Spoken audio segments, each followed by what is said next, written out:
চাঁপাইনবাবগঞ্জের ভোলাহাটে বাংলাদেশ জাতীয়তাবাদী দল বিএনপির ৪৭তম প্রতিষ্ঠাবার্ষিকী উপলক্ষে র্যালি আলোচনা সভা পালন করা হয়েছে। বিস্তারিত থাকছে শাহরিয়া শাহাদাত এর প্রতিবেদনে।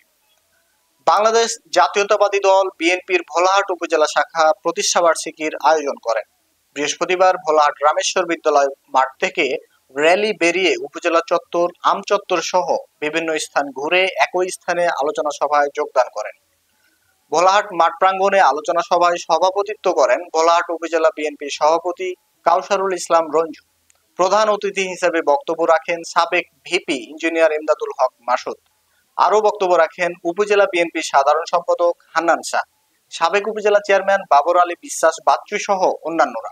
নাচল, গোমস্তাপুর ও ভোলাহাট উপজেলার বিএনপির অঙ্গ সংগঠনের নেতাকর্মীরা এতে অংশগ্রহণ করেন।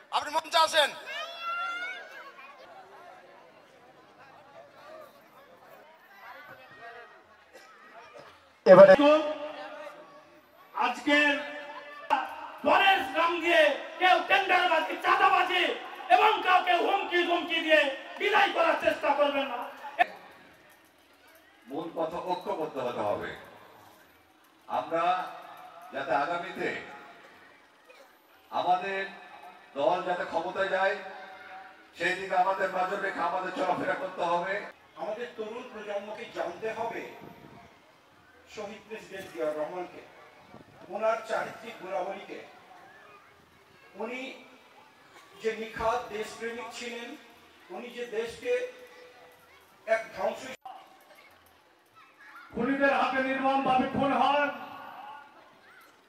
তার আগে তারা সারা বাংলাদেশের গণতান্ত্রিক বাংলাদেশের যে চরিত্রের জন্য মুক্তিযুদ্ধ হয়েছে